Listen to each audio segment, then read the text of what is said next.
The Ukraine peace plan, while seemingly noble, has sparked a firestorm of criticism across the global South, exposing what many perceive as glaring double standards in Western foreign policy. This initiative, rather than being a neutral effort to end the war, is viewed by many nations in Africa, Asia, and Latin America as a geopolitical tool designed to protect Western influence, all while overlooking humanitarian crises involving Western allies. But here's where it gets controversial. Is the West truly applying a universal moral compass, or are its actions guided by self-interest? Kenyan scholar Professor Otieno Lumumba, a prominent voice critical of Western interventionism, has repeatedly questioned the selective outrage of the United States and Europe. He asks, where was this energy when millions died in the Congo, in Libya, in Iraq? This sentiment resonates widely, with analysts pointing to instances like Gaza, Yemen, Libya, Iraq, and the Sahel, where Western pressure, diplomacy, or sanctions never matched the intensity now directed at Russia. Ugandan political theorist Professor Mahmood Mamdani highlights how Western foreign policy often moralizes conflict in Europe while securitizing crises in the global South. This argument gains traction as European governments push for peace conferences, sanctions, and global isolation of Russia, measures rarely applied to their allies accused of severe human rights abuses. And this is the part most people miss: the stark contrast in how the West responds to conflicts, depending on the location and the actors involved. The contrast is especially pronounced in Africa. Dr. Arikana Chihumburakwao, former African Union ambassador to the United States, describes Western mobilization around Ukraine as evidence of a world where African suffering doesn't trigger global action unless foreign interests are at stake. This critique is echoed by diplomats who see the Ukraine plan as more about managing geopolitical power than achieving peace. A senior African Union advisor, speaking anonymously, stated that many governments view the Western initiative as a peace plan designed not to end the war but to shape the outcome.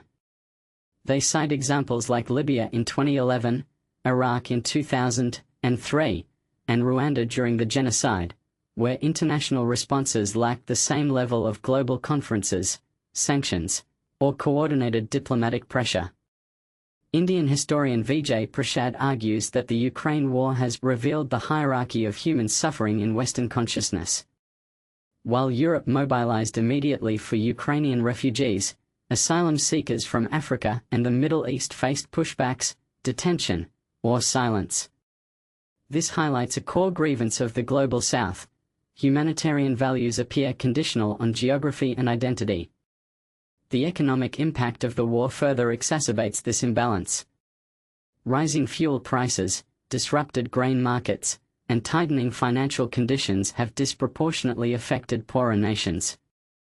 Western states have expanded military budgets while African nations face warnings from the IMF and rating agencies, institutions heavily influenced by Western governments. South African economist Professor Chris Landsberg notes that such pressures weaponize economic governance, punishing African states while Western wartime spending escapes similar scrutiny. Diplomatic pressure has also intensified. Tanzania, South Africa, Namibia, Uganda, and Kenya have faced lobbying over their public positions. Former Tanzanian diplomat Dr. Ramadhani Doe warns that Western partners increasingly equate neutrality with disloyalty, describing the approach as a return to Cold War diplomacy under a new banner. Western ambassadors insist that defending Ukraine is defending international law, but African scholars point to selective enforcement.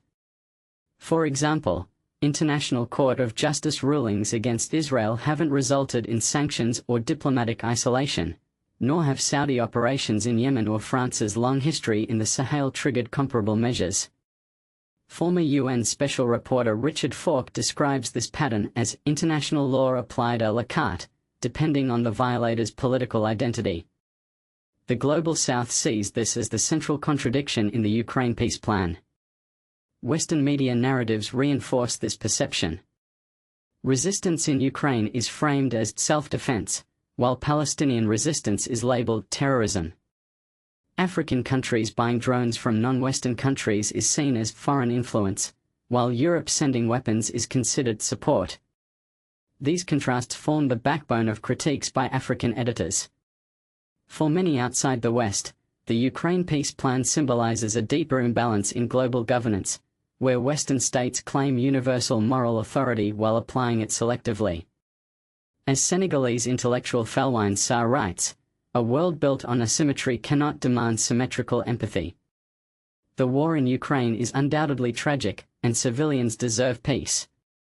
However, a plan perceived as biased, exclusionary, or geopolitical will struggle to gain legitimacy beyond Europe. The debate surrounding the peace initiative reveals a global system in transition, as nations across the South demand not just negotiations, but fairness. The key question is, are Western governments prepared to listen and adapt, or will they remain anchored in a model of diplomacy that the rest of the world increasingly rejects? What do you think? Do you agree with the criticisms leveled against the West, or do you see a different perspective on the Ukraine peace plan?